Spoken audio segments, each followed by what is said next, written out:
penasihat hukum dan para hadirin yang saya hormati. Pertama-tama saya ingin menyampaikan terima kasih pada Majelis Hakim atas kesempatan yang diberikan kepada saya berkaitan dengan persoalan yang terjadi saat ini, di mana saya diajukan di hadapan sidang. Jelas apa yang saya utarakan di Kepulauan Seribu bukan dimaksudkan untuk menafsirkan surat Al-Maidah 51, apalagi berniat menista agama Islam, dan juga berniat untuk menghina para ulama. Namun ucapan itu saya maksudkan untuk para oknum politisi yang memanfaatkan surat Al-Maidah 51 secara tidak benar, karena tidak mau bersaing secara sehat dalam persaingan pilkada.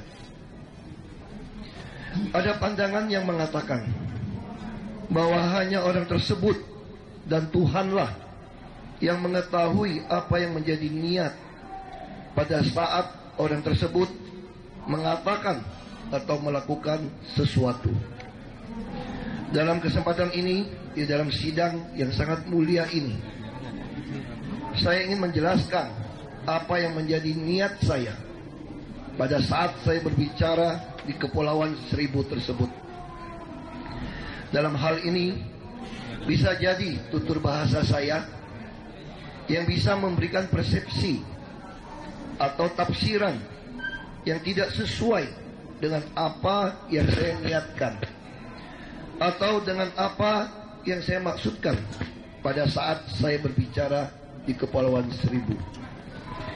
Majelis Hakim yang saya muliakan, izinkan saya untuk membacakan salah satu subjudul dari buku saya yang berjudul Berlindung di Balik Ayat Suci, ditulis pada tahun 2008.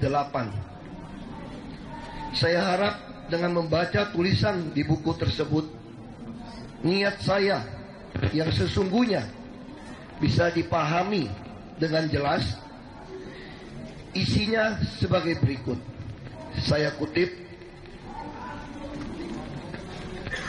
selama karir politik saya dari mendaftarkan diri menjadi anggota partai baru, menjadi ketua cabang, melakukan verifikasi, sampai mengikuti pemilu, kampanye pemilihan bupati, bahkan sampai gubernur, ada ayat yang sama yang saya begitu kenal digunakan untuk memecah belah rakyat dengan tujuan memuluskan jalan meraih puncak kekuasaan oleh oknum yang kerasukan roh kolonialisme. Ayat ini sengaja disebarkan oleh oknum-oknum elit karena tidak bisa bersaing dengan visi, misi, program, dan integritas pribadinya.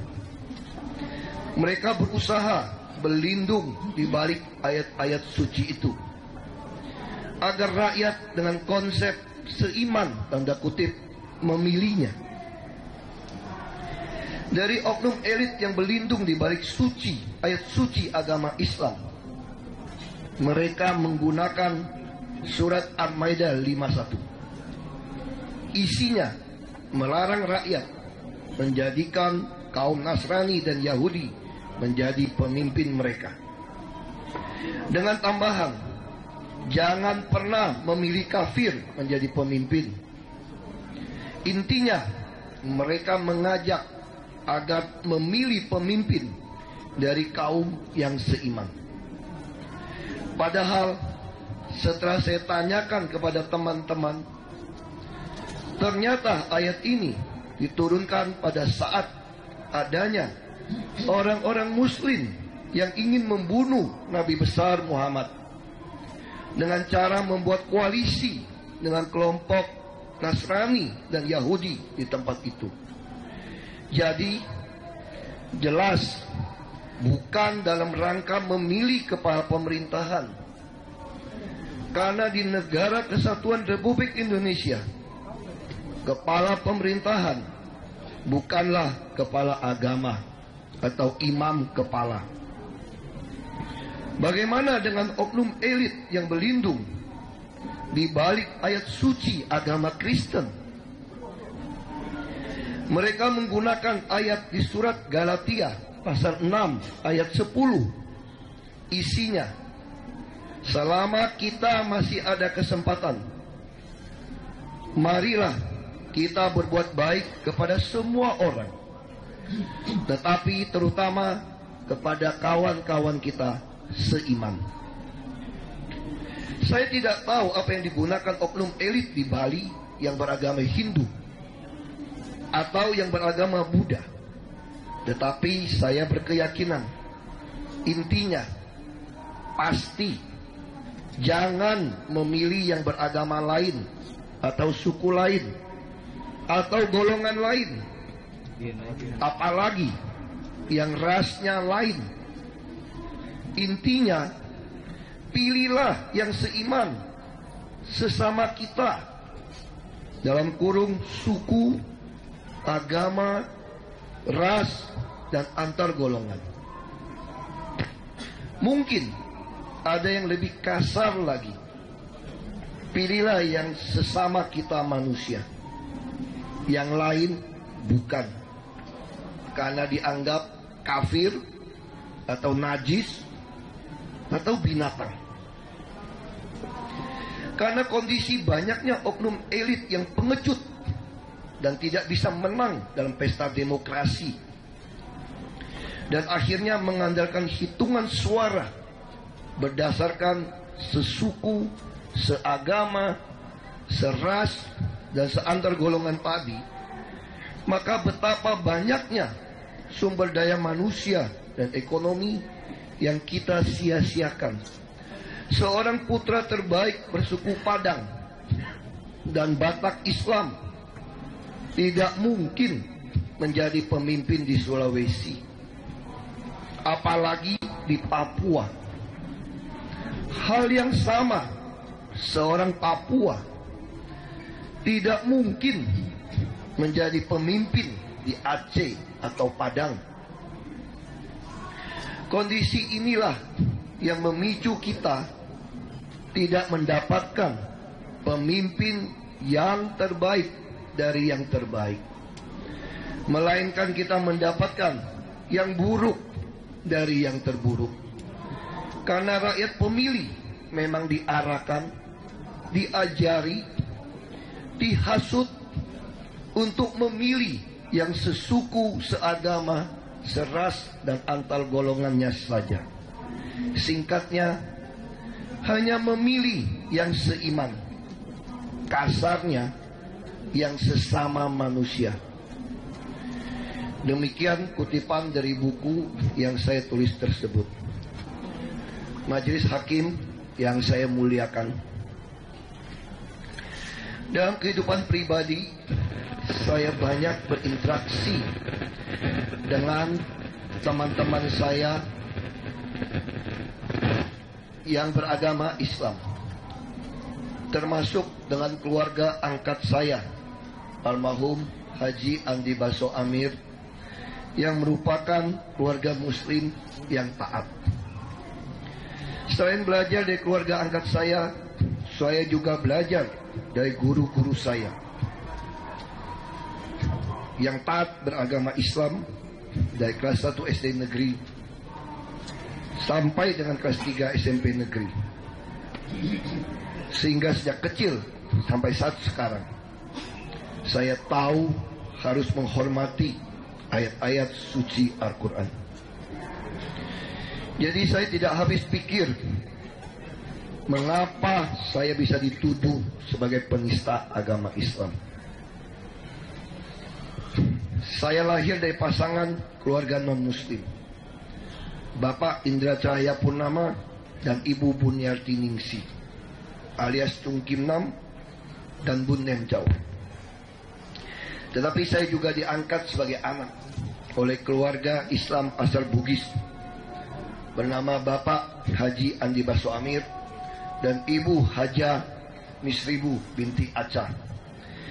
Ayah angkat saya, Andi Baso Amir, adalah mantan Bupati Bone tahun 1967 sampai tahun 1970. Beliau adik kandung mantan Panglima Angkatan Bersenjata Republik Indonesia, almarhum Jenderal TNI Purnawirawan Muhammad Yusuf.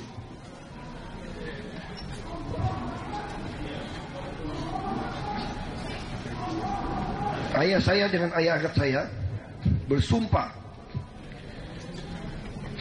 untuk menjadi saudara sampai akhir hayatnya.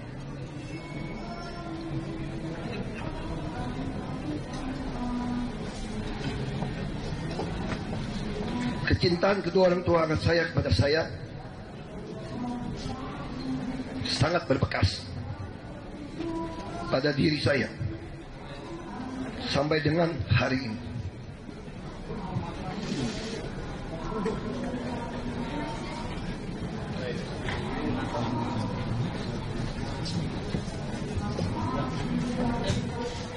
Bahkan uang pertama masuk kuliah S2 saya di Prastia Mulia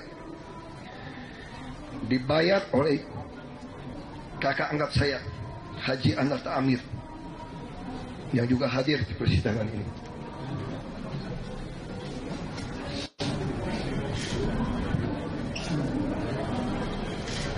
Saya seperti orang yang tidak tahu berterima kasih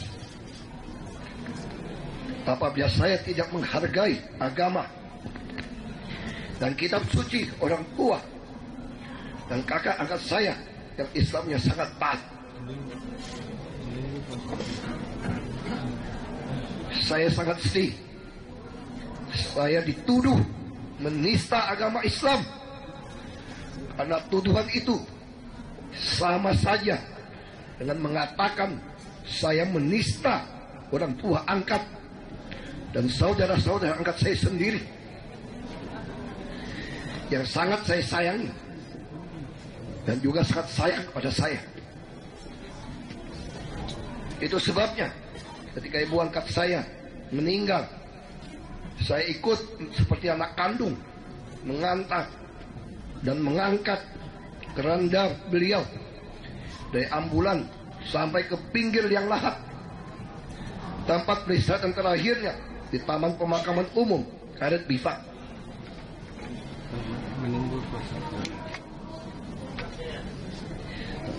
Sampai sekarang saya rutin berziarah ke makam ibu angkat di Karet Bifak.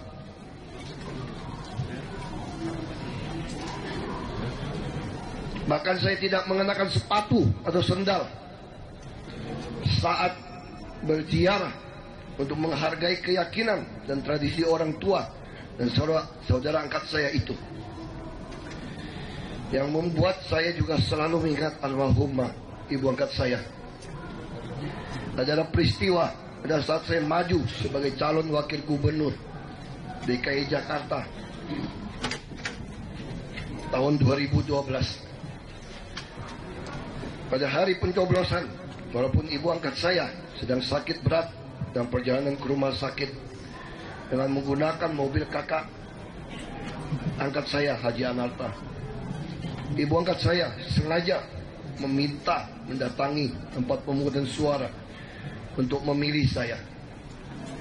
Padahal kondisinya sudah begitu kritis.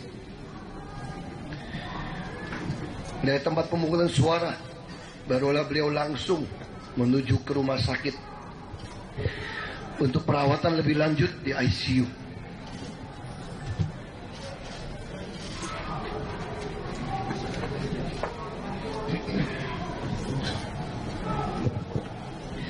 Sudah dirawat selama 6 hari.